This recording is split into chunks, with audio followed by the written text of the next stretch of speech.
Want to be able to read people like a book, don't we? To know what they're thinking before they even say it.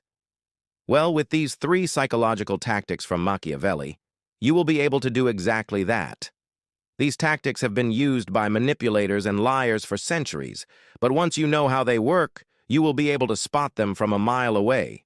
So let's dive right in and discover how to read anyone instantly with the help of this infamous historical figure. Now, if you've never heard of Niccolò di Niccoli, also known as Machiavelli, he was an Italian diplomat, philosopher, historian, and writer who lived during the Renaissance period. He is best known for his book, The Prince, which is considered one of the most important works of political philosophy ever written. But did you know that there's a lot more to Machiavelli than just The Prince? In fact, he wrote a lot about human psychology and how people behave in different situations, and that's exactly what we're going to be focusing on today. So, without further ado, let's get started with the first tactic: mirroring and matching. You see, when people are together, they tend to subconsciously mirror each other's body language. For example, if someone crosses their arms, the other person will likely do the same thing without even realizing it. This is because our brains are wired to mimic the actions of others, and it happens so quickly that we don't even have time to think about it. Well, Machiavelli was well aware of this tactic, and he used it to his advantage whenever he was dealing with other people. He knew that by mirroring their body language, he could create a sense of rapport and trust between them. So if you want to build a connection with someone, or if you want to make them feel at ease around you, try using this tactic yourself. Mirror their body language and match their energy. Just be careful not to overdo it. You don't want to end up looking like a weirdo who's copying everything the other person does. Subtlety is key here. Here's another situation where this tactic can come in handy. Let's say you're at a party and you're trying to strike up a conversation with someone. You can use mirroring to show that you're interested in what they have to say. For example, if they're talking about their weekend plans, you can nod your head and say things like, "Oh, that sounds fun," or "Where are you going?" This will show them that you're listening and that you're engaged in the conversation. By matching their energy and body language, you'll be able to build a connection with them much faster. However, it's essential to keep in mind that mirroring should only be used as a starting point. It's not enough to simply copy someone's body language in order to build a genuine connection with them. You still need to be authentic and let your own personality shine through. Otherwise, people will be able to tell that you're just being fake, and it will backfire. The second tactic: body language.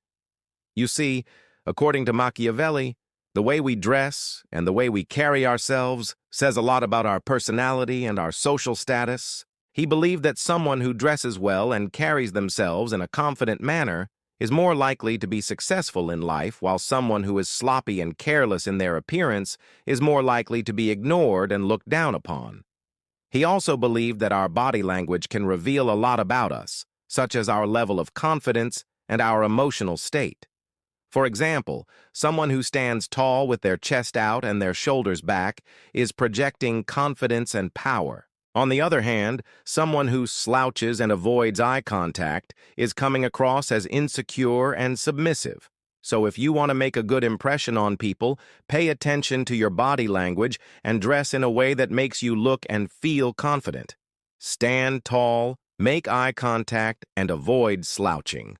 These are all subtle cues that will tell people that you are someone who is worth taking seriously.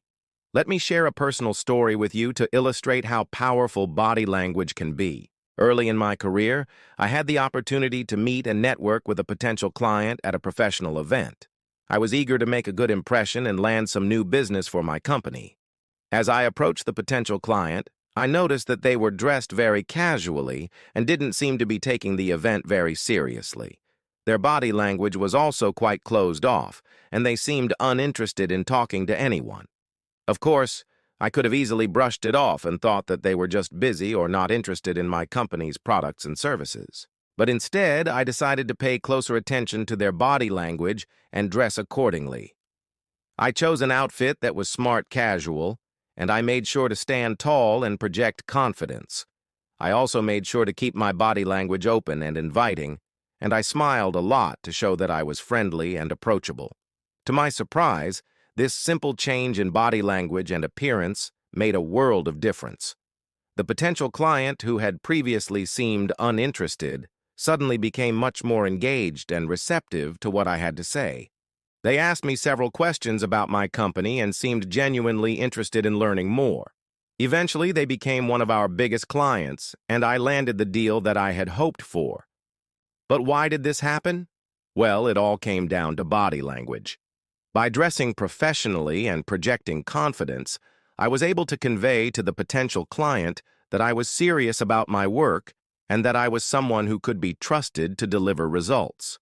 On the other hand, if I had dressed casually and projected insecurity like the other people at the event, I may have come across as unprofessional and untrustworthy. As a result, I might have lost the client before I even had a chance to make a pitch. The third tactic: the art of storytelling. According to Machiavelli, stories are a powerful tool for persuasion and influence.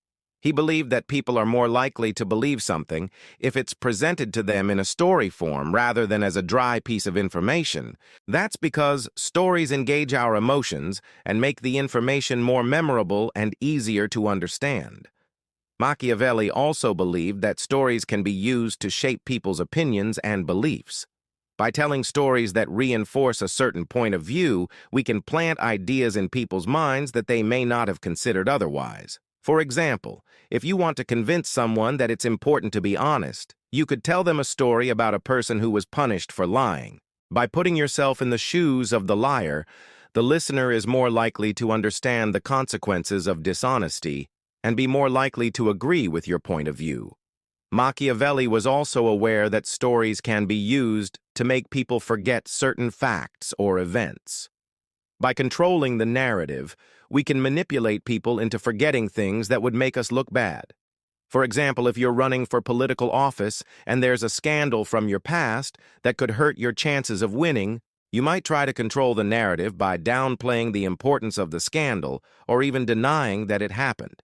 Stories can also be used to make people like us more by portraying ourselves as heroes or other admirable characters. For example, if you're on a date and you want to make a good impression, you might tell stories about your accomplishments or heroic deeds to make yourself seem more attractive. However, it's essential to keep in mind that storytelling is a double-edged sword. While it can be used for good, it can also be used for evil. That's why it's important to be aware of the stories that we tell ourselves and others, as well as the stories that we allow others to tell us. If we're not careful, we could end up believing lies that are not true. In conclusion, these three tactics from Machiavelli's teachings can be game changers when it comes to reading people.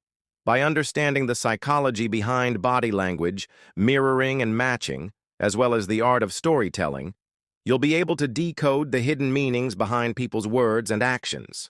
Just remember to use these tactics wisely and ethically, and never use them to deceive or manipulate others. With these tools in your arsenal, you'll be able to navigate the world with a newfound confidence and understanding. So go forth and conquer the art of human interaction. You never know where it might take you.